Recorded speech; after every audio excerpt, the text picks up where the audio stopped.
Pour rester en forme, le yoga au cours des dernières années a vraiment explosé pour les Américains. Beaucoup de gens ne jurent que par ça. Mais certains chrétiens croient qu'il y a vraiment un vrai problème avec le yoga.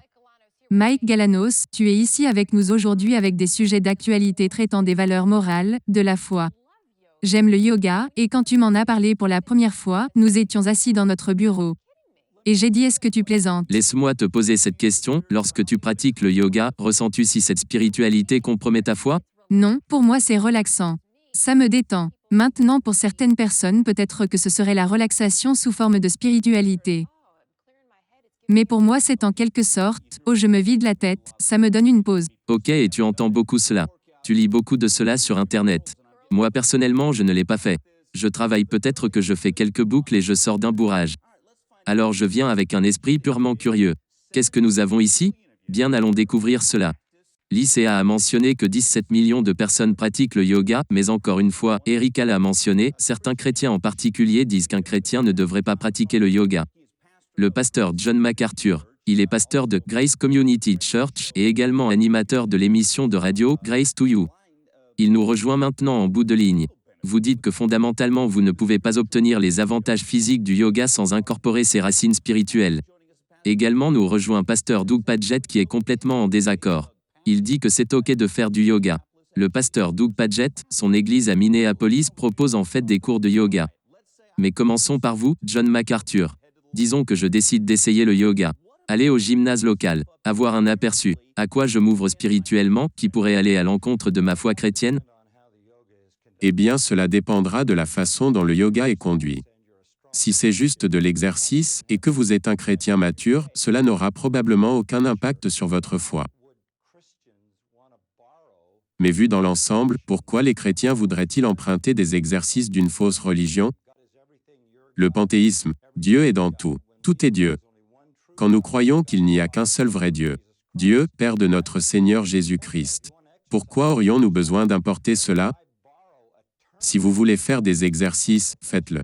Mais pourquoi emprunter des termes qui font partie d'une fausse religion depuis des siècles? Doug Padgett, vous allez intervenir. Mais nous voulons lire la définition de Webster sur le yoga. Il dit que c'est une philosophie théiste hindoue enseignant la suppression de l'activité, de l'esprit, du corps et de la volonté, afin que le moi puisse réaliser sa distinction d'eux et atteindre une libération.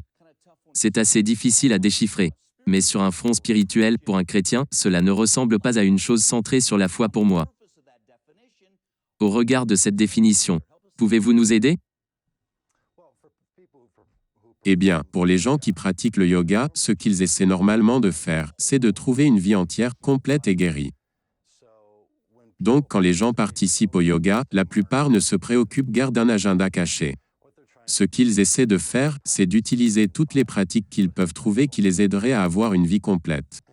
Et pour un chrétien, c'est certainement ce que nous recherchons. L'agenda de Jésus est une vie abondante, une vie entière, une vie guérie. Donc quand les gens l'utilisent pour soulager le stress, pour être en bonne santé dans les relations, se sentir bien dans leur corps, c'est vraiment une bonne chose. En fait, il y a ce verset dans le Nouveau Testament où il est dit que tout ce qui est bon, tout ce qui est juste, tout ce qui est noble, tout ce qui est digne de louange, soit l'objet de vos pensées. Et pour beaucoup d'entre nous, le yoga a été l'une des choses qui ont du positif dans notre vie. Donc êtes-vous en train de dire que Jésus sera d'accord avec le yoga?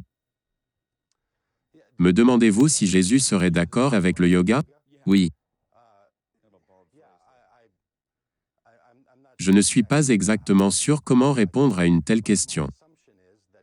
Mais mon assumption est que le christianisme et le yoga ne sont pas en compétition l'un l'autre, et ne sont pas ennemis l'un l'autre.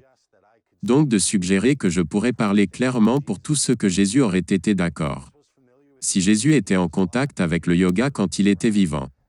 Et le yoga a certainement existé avant l'époque de Jésus.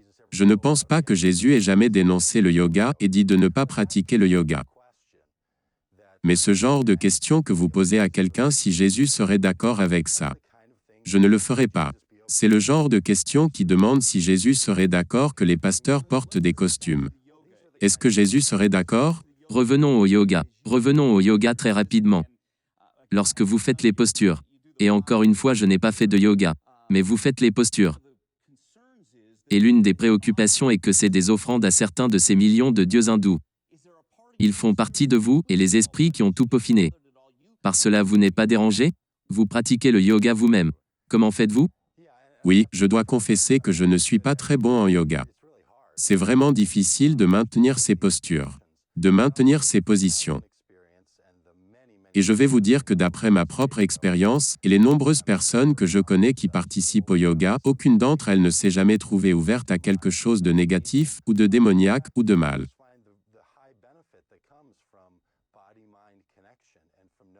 En fait, beaucoup d'entre nous trouvent le grand avantage qui vient de la connexion corps-esprit et de savoir que nous poussons, que nous nous étirons, que nous amenons notre corps dans un exercice et que cet exercice n'est pas entièrement déconnecté de notre volonté ou de l'esprit. C'est une pratique complète. Je n'ai jamais connu personne qui ait eu quoi que ce soit de nuisible. John MacArthur, je viens à vous rapidement sur ce sujet. Est-ce que tous les yogas sont des mauvais yogas pour le chrétien? Bien, laissez-moi juste répondre à ce que j'ai entendu. Cela ne ressemble pas du tout au christianisme. Si vous voulez une vie abondante, si vous voulez que votre vie soit ce qu'elle devrait être, vous ne vous mettez pas dans des positions physiques étranges. Videz votre esprit, centrant sur vous et essayez de trouver le soulagement à votre stress. Vous allez à la parole de Dieu, à l'évangile de Jésus-Christ. Vous embrassez dans la foi le sacrifice du Christ et sa mort et sa résurrection comme votre sauveur et rédempteur. Dieu viendra vous régénérer, transformer votre vie, faire de vous une nouvelle création et vous êtes sauvé. Et vous êtes sur le chemin du ciel. Et vous pouvez vivre une vie de paix et de joie qui est la promesse de l'Évangile. Il n'y a aucune contribution à cela venant d'une quelconque position physique ou de toutes sortes de méditations. L'idée du christianisme est de remplir votre esprit de vérité biblique et de vous concentrer sur le Dieu qui est au-dessus de vous. C'est cela le culte chrétien.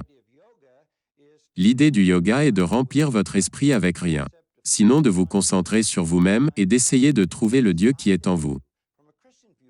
Du point de vue chrétien, cela est une fausse religion. Faire les exercices est un autre débat. Messieurs, nous allons devoir nous arrêter là.